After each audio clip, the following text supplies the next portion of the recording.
it's up to him. He gave me that opportunity to fight him. It's only right that if that's what he want to do, I'll give it back to him.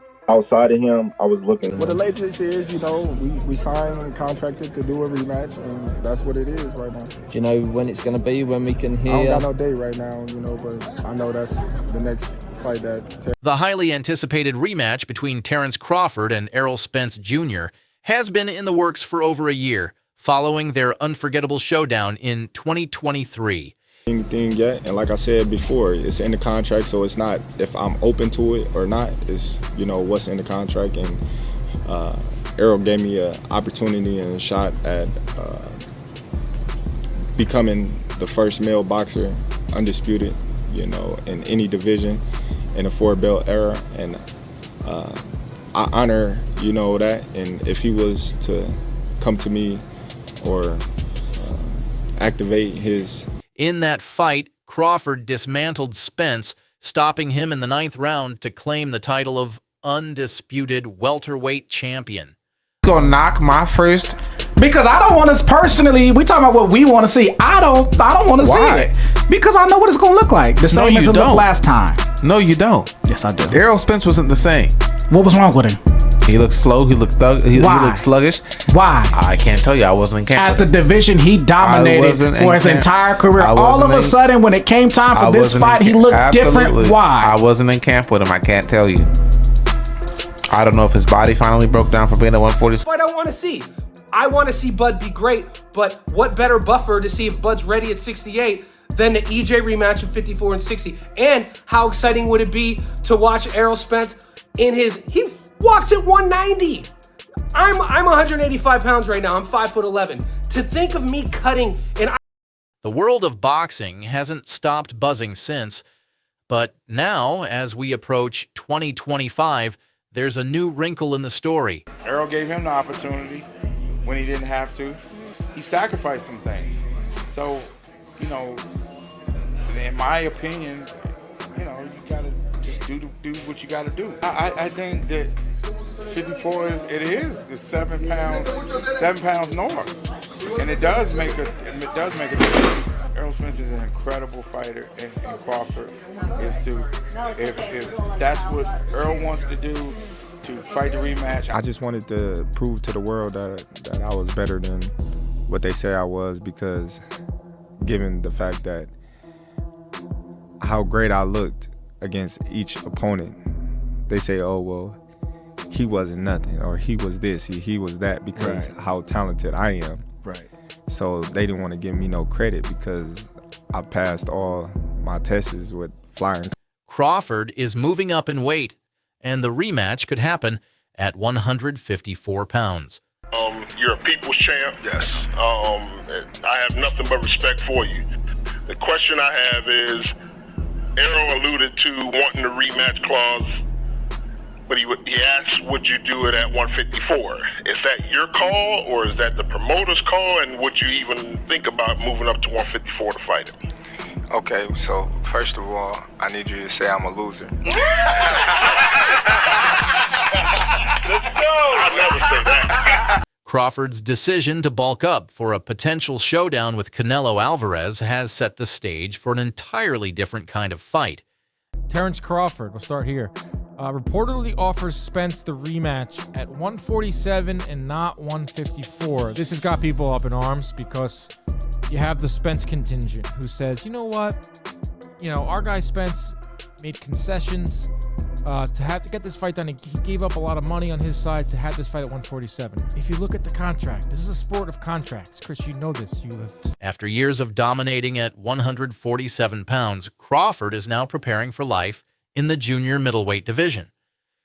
This shift in weight could give Spence, who's naturally larger and more comfortable at these higher weights, a significant edge in strength. I was shocked at one thing, which has me questioning now the outcome of this fight. Terence Bud Crawford in person was absolutely taller, which we know, but looked like a bigger man. He looked at least 10 or 20 pounds heavier. His frame was bigger. He had his head, like his skeletal structure, like he looked like a bigger dude. And it really made me be like, well, isn't that Canelo's only advantage in this fight is his size? But it also opens the door for a new, more powerful version of Crawford, one that could surprise Spence and fans alike.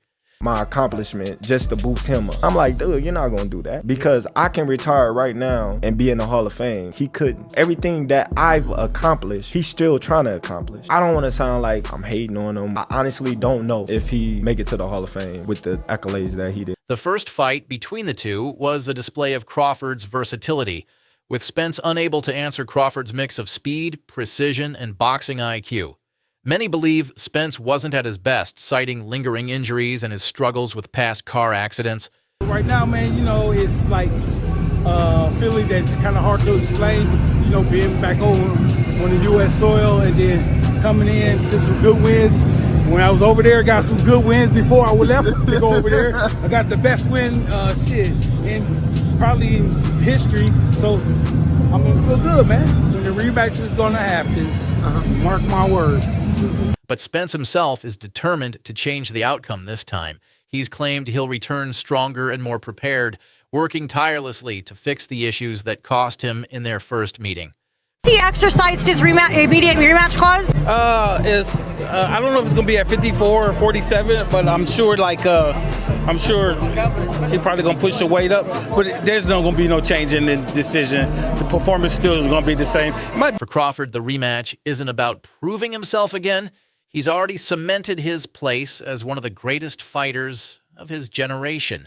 There's a couple of reasons why Terence Crawford is doing this. Terence Crawford wants to go after Canelo or Charlo because in reality, in his mind and in everybody else's mind, except Errol Spence and Errol Spence Jr. fans, he beat Errol Spence more than convincingly, which is there's no need for rematches. There's no need. However, moving up in weight adds an intriguing element to the fight.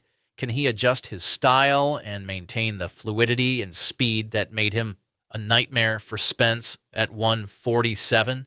Or will the extra pounds slow him down, allowing Spence to impose his physicality?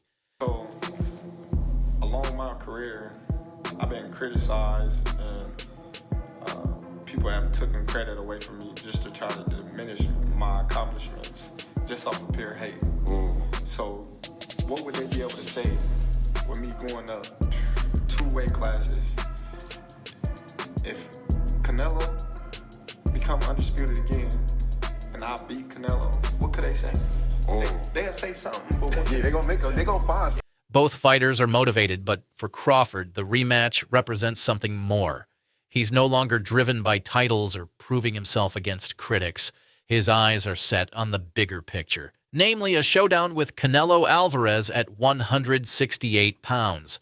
And I pretty much don't want to hear nothing about Terence Crawford and the word greatness after the news that just came out. Let me get this straight. You were the man that said, Earl, I gotta thank you. Earl say, why? Your response was, because this fight never would have happened if it wasn't for you. Now when it's your turn to do what Earl did for you, you playing boxing politics, talking about 147 and nothing. But you was the guy saying that it was hard for you to make it to 147, so yeah, you would want to fight at 154 all. Crawford has made it clear that he's interested in legacy building, not just in securing more wins. Spence, yo. I'm excited for this, man. It gives him a chance to heal up. Yo, and a hill Errol Spence ain't gonna problem for anybody.